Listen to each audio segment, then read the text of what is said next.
오늘은 눈여겨보고 있는 주식 이야기를 해보려고 합니다. 바로 CJ CGV고요.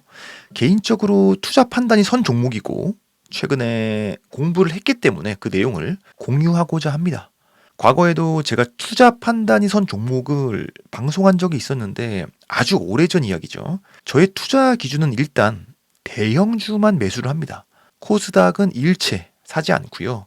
두 번째는 저점 종목들만 삽니다. 어떤 종목이냐 보다 타이밍을 본다라는 거죠. 고점 부분의 종목은 쳐다도 보지 않는다. 떨줍 올팔의 기조로 저점 종목에 들어가는 것이 그나마 한국 시장에서 가장 수익률이 높았기 때문에 이런 원칙을 갖고 있고요. 세 번째는 웬만하면 고배당주를 사는데 아직은 배당 시즌이 멀었기 때문에 CJ, CGV와 같은 배당이 없는 주식도 자리만 좋아 보이면 매수를 하기도 한다. 과거에 F킬라 채널에서 공유했던 종목들 중에 성공했던 종목들을 간단하게 소개를 해보자면 저점이었던 당시에 기아, 하이브, 천연가스 ETF, KT, 크래프톤 등등이 생각이 나고요. 여기에 투자를 해서 성공을 하는 과정을 공유해 드렸었고 KT나 기아는 배당까지 두둑하게 먹었었던 기억이 있습니다. 한참 전에 매수를 했는데 아직 차익 실현을 안 한 종목들도 있는데 이제서야 가파르게 오르고 있는 CJ 제일제당이 있고요. 오래된 만큼이나 현재 가장 높은 수익률을 기록하고 있는 종목이 바로 CJ 제일제당이고요. 셀트리온 또한 굉장히 큰 기대를 갖고 오래전에 매수를 했는데 주가가 꿈틀거릴 뿐 아직 소식이 없는 종목이고 기다림이 더 길어질 듯한 종목들도 있습니다. 말을 바꾸면 실패한 종목들인데 GS건설이 배당주에다가 이제 저점이라고 판단을 해서 들어갔는데 순살 자의 사건이 터지면서 배당도 못 받고 기약 없이 기다리는 종목이고요. NC소프트도 기대했던 신작 TL이 성공을 하지 못하면서 저점이라고 생각했는데 더 폭락을 했고 최근에 열심히 반등을 노리고는 있으나 수익까지는 좀 기다려야 되는 상황이다. 이런 리스크를 고려해서 애초에 저점에 들어간 거죠. 저점에 들어가면은 좀 물리더라도 큰 걱정이 없고 또 기다리다 보면은 CJ 제일제당처럼 반등을 주겠죠. 언젠가는. 드리고 싶은 말씀은 F킬라의 뷰를 재미로만 들으시고 덜컥 믿어버렸다가는 배신감을 느끼실 수 있기 때문에 공부는 스스로 하시라는 말씀입니다. 오늘의 주제로 들어가 보도록 하겠습니다. 불닭 볶음면처럼 대박을 치고 있는 사업이 있으니 바로 극장입니다. 천만 영화 릴레이가 분기마다 이어지고 있는 매우 대박적인 상황이고 작년 4분기에 서울의 봄에서 시작을 해서 올해 초 파묘에 이어 현재 범죄도시 4까지 3분기 연속 1000만 영화 대박 기록을 이어가고 있는 게 바로 극장의 상황인데 지금 이런 상황이 정말 기적과도 같은 엄청난 반전이 아닐 수가 없는 게 불과 몇 년 전인 코로나 시절 때를 돌아보면은 우리 모두가 다 영화관은 싹 다 망할 줄 알았죠. 코로나가 끝나도 영화관을 향한 발길은 점점 끊겨서 올해 5월까지 영화관 관객 수는 총 1,163만 명으로 지난 2019년 같은 기간의 4분의 1 수준으로 쪼그라들었습니다. 이러다 보니 CGV는 3년 넘게 적자 행진을 이어가는 중입니다. CJ, CGV 주가를 보시면 여전히 망한 사업의 기대치를 반영하고 있는 모습이고요. 이런 기대와는 달리 실적은 보란듯이 반등을 하였다. 가장 중요한 사실은 영화관 비즈니스가 엄청난 고비를 넘기고 살아남은 것도 모자라서 오히려 더 견고해졌다라는 거죠. 코로나 시대에 영화관을 위협했던 본질은 넷플릭스와 같은 OTT랑 대형화된 TV였습니다. 모든 영화는 집에서 소비가 될 것이다 라는 예상이 있었으나 영화관은 보란듯이 부활을 했고 OTT 영화랑 영화관 영화는 완전히 다른 것이다 라는 인식이 자리를 잡게 되었으며 연이은 1000만 영화 릴레이가 일어나고 있는 중이다. 고로 영화관은 건재하다. 당연히 건재함과 더불어 영화관들의 실적은 개선이 되었습니다. CJ, CGV의 분기 실적을 보시면 23년 6월부터 영업이익 흑자 전환을 이미 했고요. 당기순이익은 아직 적자 상태이긴 하지만 대단히 큰 폭으로 적자가 줄어들고 있는 상황이며 내년 중으로 흑자 전환이 기대가 된다. 이런 모양의 실적이 예상된다라고 합니다. 그러다 보니까 5월 전후로 나온 CGV 관련 리포트를 보시면 목표 주가가 7,000원부터 10,000원까지 형성이 되어 있는 것을 볼 수가 있다. 현재 주가는 5,000원대죠. 제목만 한번 간단하게 읽어보면은 실적 개선세는 지속된다. 4개 분기 연속 흑자 달성. 이제 시작이야. V커브를 기대해. 5개월 만에 3천만. 1,000만 영화 3편이 나왔다는 거죠. 그리고 가장 중요한 내용이 보이는데 바로 이익은 대부분 프리미엄 전략을 고수하고 있는 해외 사이트에서 벌었다.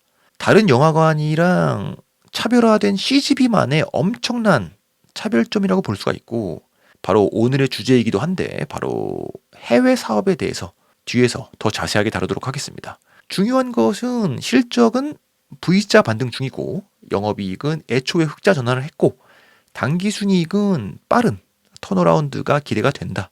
빠른 턴어라운드의 기대 근거는 바로 해외 사업입니다.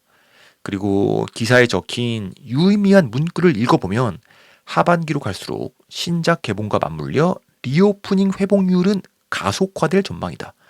실적이 가속해서 좋아진다는 전망이고요. 전적으로 동의하는 부분이고 참고로 범죄도시 4 흥행 실적은 하반기 실적에 반영이 된다고 합니다. 코로나 이후의 CJ, CGV 주가 흐름을 보면은 현재 저점 상황임을 볼 수가 있고 F킬라에 선호하는 타이밍이라는 겁니다. 주가가 당장에 바로 튀어오를지는 모르겠습니다만 여행이나 화장품 같이 위기를 극복한 종목들이 저점을 다지고 올라왔기 때문에 영화관도 시간의 문제라고 생각을 하고요. 그럼에도 불구하고 CJ, CGV가 실적의 반전이 일어난 지 꽤 되었는데도 아직까지 주가가 바닥인 이유는 바로 부채 비율이 805% 이 부분이라고 볼 수가 있다. 부채가 여전히 높다라는 것이고 2024년에는 얼마나 개선될지가 매우 중요한 관전 포인트다. 긍정적으로 보는 언론사 뉴스를 한번 보면은 기업의 재무구조 개선이 긍정적이다. 약 4,400억 원의 가치로 현물 출자가 진행 중인 CJ 올리브 네트워크스의 실적은 3분기부터 CJ CGV의 연결 실적에 반영되는 것으로 추정된다.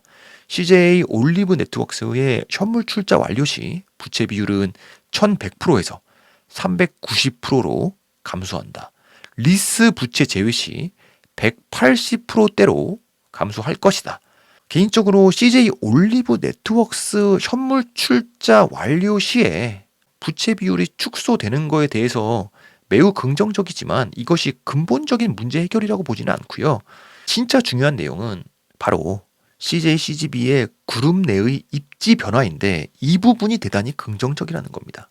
현재 CJ 그룹 내에서 지배 구조가 바뀌는 일환으로 CJ 올리브 네트워크스도 현물 출자가 되는 것인데 원래는 CJ 지주사 바로 아래에 있는 회사가 CJ 올리브 네트워크스였습니다.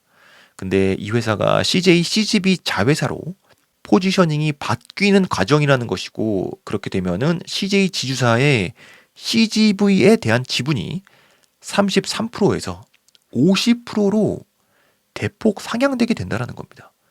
CGV에 대한 오너 일가의 지분을 늘리는 작업이라는 거죠.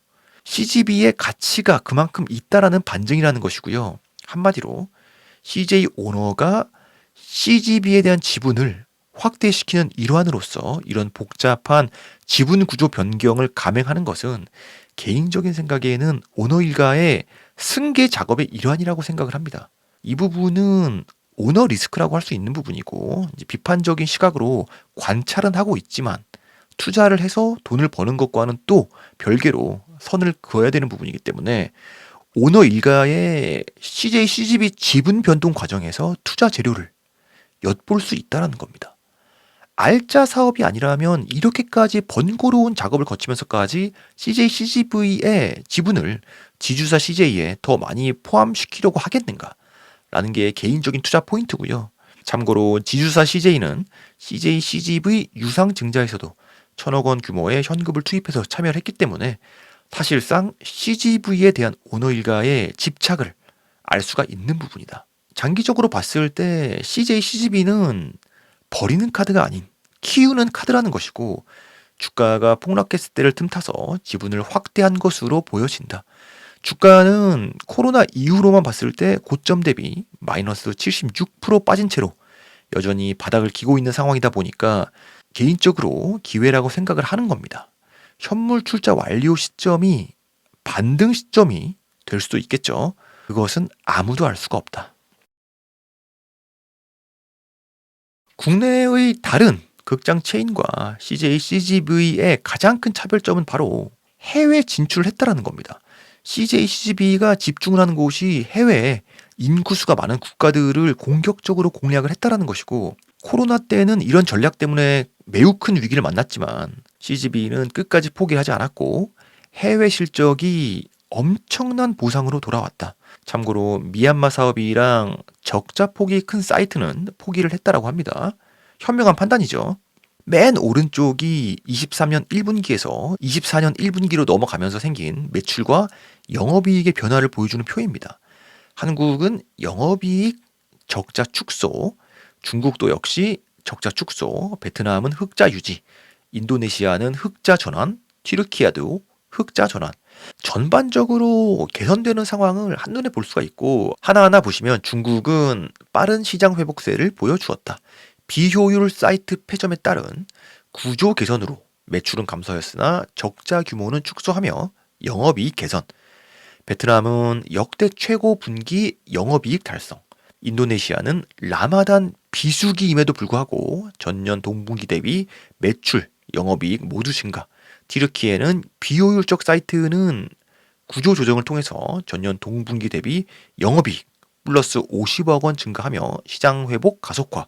누구나 찾아서 볼 수 있는 분기 보고서의 내용이고요. 그리고 추가적으로 실제로 챗 GPT에 물어봤습니다. CGV의 입지가 해외에서 어떠한지와 또 성과는 어떠한지. 챗 GPT로 영어로 검색이 된 것을 한국말로 번역을 한 자료인데, 시내 맥시멈의 모회사인 CGV 마스그룹이 터키에서 가장 큰 영화관 체인을 운영하고 있고, 터키 전역에서 848개의 스크린을 운영하고 있으며 이는 터키 영화 산업의 주요 업체 중 하나이다. CGV 마스그룹은 한국의 CJ CGV에 의해 인수되었으며 23년 1분기에도 강력한 성과를 보였으며 터키 영화관 시장에서 가장 높은 매출을 기록하고 있는 주요 기업 중 하나로 평가된다. 라고 AI가 CGV 터키 사이트에 대한 대답을 하였다. 결국 두 가지를 보고 있습니다. 첫 번째는 국내의 분위기인데 1000만 영화 릴레이가 지금과 같은 분위기로 계속 이어질 수 있을 것인가. 두 번째는 CGV가 리스크를 안고 감행한 해외 투자가 결실을 맺고 있는 중인데, 만약 인구수에 걸맞게 대박을 치면 엄청난 파급 효과가 일어날 것이다. 이 부분이 개인적으로 가장 기대되는 투자 재료고요. 해외 사업의 성장과 성과, 다들 성장성이 높은 국가들이라는 것을 참고하시길 바랍니다. CJ CGV 주가가 언제 반등할지는 모르겠지만 앞서 이야기한 두 가지 요소에 대해서 긍정적인 결과를 기대하고 있고, 반대로 예상처럼 안 될 수도 있겠죠. 높은 부채를 줄이는 것이 가장 중요한 과제라고 볼 수가 있고요. 다행히도 CJ CGV의 50%의 지분을 갖게 될 모회사 지주사 CJ는 현금 부자라는 것이 고무적인 상황이다. 이번에 저점 매수 떨줍 올팔 종목으로 CJ CGV를 소개드렸고요. 성공할지 여부를 재미로 지켜봐 주시길 바랍니다. 감사합니다.